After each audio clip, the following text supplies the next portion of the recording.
اعوذ باللہ من الشیطان الرجیم بسم اللہ الرحمن الرحیم۔ پھر اگر کوئی تیسرے طلاق دے دے عورت کو، یعنی یہ کیا ہو، نکاح کے بارے میں اور جدائی کے بارے میں یہ بات چل رہی ہے، تو دونوں پر کوئی گناہ نہ ہوگا اس مال کے لینے دینے میں، یعنی وہ مال جس کو دے کر عورت اپنی جان چھڑا لے۔ یہ خدا کے ضابطے ہے، یہ اللہ کے حکم ہے نکاح کے بارے میں اور طلاق کے بارے میں۔ سو تو ان سے باہر مت نکلنا، اور جو شخص خدا ای ضابطوں سے باہر نکل جاوے سو ایسے ہی لوگ اپنا نقصان کرنے والے ہیں۔ نہیں، خدا کے ضابطوں سے باہر نکل کے جانے والے بڑے نقصان اٹھانے والے ہیں۔ جب ابھی بولتے ہیں کہ جو طلاق دیتے ہیں نا،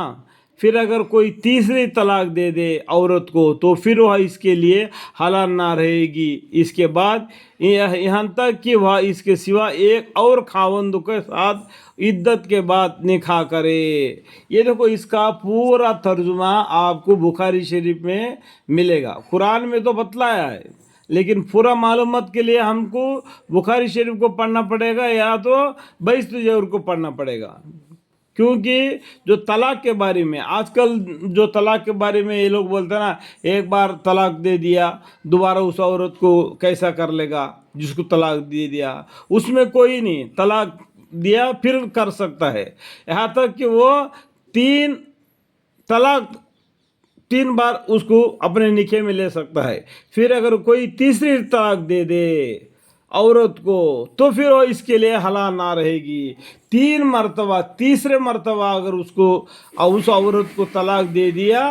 تو وہ عورت اس مرد کے لیے حلال نہیں رہے گی جب تک کہ دوسرے کے نکاح میں نہ جائے۔ یہ لوگ کیا کرتے ہیں، جب دوسرے کے نکاح میں نکاح تو کرتے ہیں لیکن عورت الگ رہتی ہے، مرد مانا الگ رہتا ہے، پھر اس کے بعد میں اس کا اس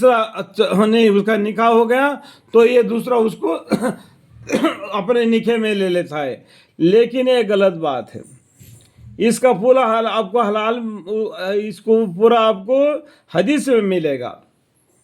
کہ وہ طلاق دینے بعد جو نکاح کیا ہوا ہے نا، وہ اس عورت کے ساتھ اپنا ہم بستری کرنا پڑے گا، اس کے بعد میں وہ طلاق دے گا تو یہ اس کو حلال ہو جائے گی۔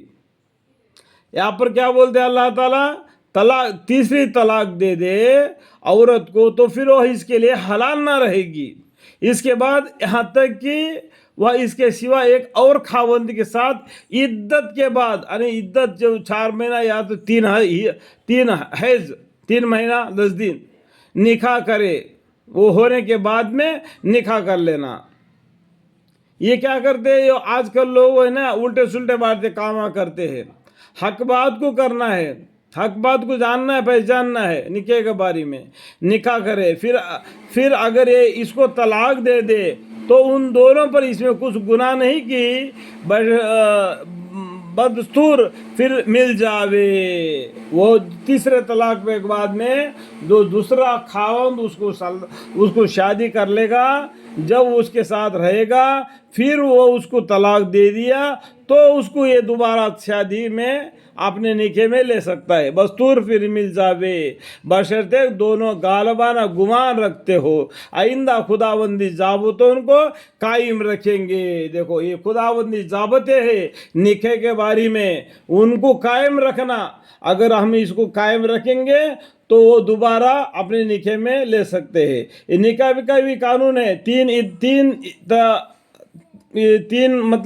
طلاق ہونے کے بعد میں چوتھا مرتبہ وہ اس کے نکاح میں نہیں آ سکتی جب تک دوسرے کے نکاح میں جا کے وہاں پر اس کے ساتھ اپنا گزارا کرنے کے بعد میں جب وہ اس کو طلاق دے دے تب وہ اس کو شادی کر سکتا ہے، اور اس کو پھر بدستور مل جائے، بشرط دونوں غالبانہ گمان رکھتے ہو کہ آئندہ اس کے بعد میں خداوندی ضابطوں کے قائم رکھیں گے۔ اللہ کے حکم کو قائم رکھنا نکاح کے بارے میں اور طلاق کے بارے میں بھی۔ اور یہ خداوندی ضابطے ہیں، حق تعالیٰ ان کو بیان فرماتے ہیں ایسے لوگوں کے لیے جو دانش مند ہے، یعنی ایسے اللہ تعالیٰ ہر ایک بات قرآن کے ذریعہ ہم کو بتلا دیتے ہیں.